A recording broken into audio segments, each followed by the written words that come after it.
Minecraft Manhunt is one of, if not the biggest series on YouTube at the moment, racking in tens of millions of views per video. It's really clear that it is really popular. Though it's extremely interesting, there isn't much that I can grow from. Let me explain. Each Manhunt there's a certain twist that happens using different game mechanics, which is a part of what keeps it all interesting, though there will be a limit to which they stay fresh.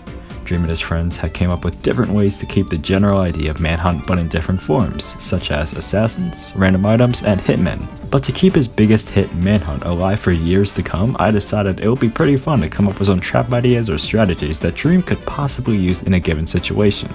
Just a quick note, please subscribe if you want to, it would help a ton considering I'm a really small channel. But who really cares about that? Let's get into the strategies. The first idea that I had is the using magma blocks and soul sand blocks when you're being chased in the water. You can quickly place them behind you and it'll really mess up the hunters when they're trying to just get you.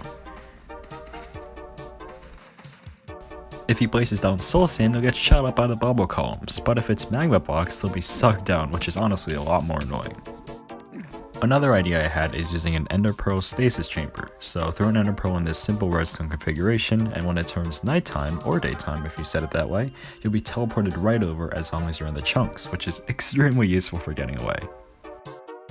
This next one is a bit of a stretch, but if you make this little slime block launcher and set it to rig with TNT after, it'll be a bit of a distraction when the slime block launches and it'll blow up right after you, which is kinda cool.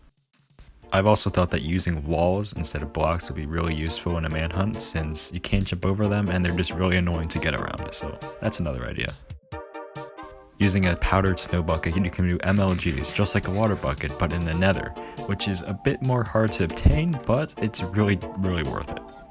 If you put dripstone underneath mushrooms and you have efficiency on your axe, you can easily break these and make them fall on the hunters if you get in the portal before them.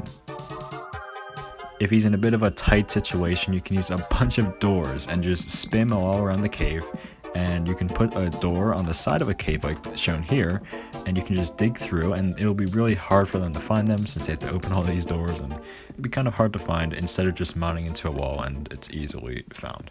So I thought that one's pretty cool. If for some reason Dream has a bunch of minecarts and rails, he can do an MLG with these instead of a boat, and it's really specific, but it does work as well. I just thought this one was a good one to just throw out there. Though that's all I could really think of for now, but if you want a part 2, please do. Let me know, because this was really fun to make, and I'd love to do another. So that's all. Have a terrible day.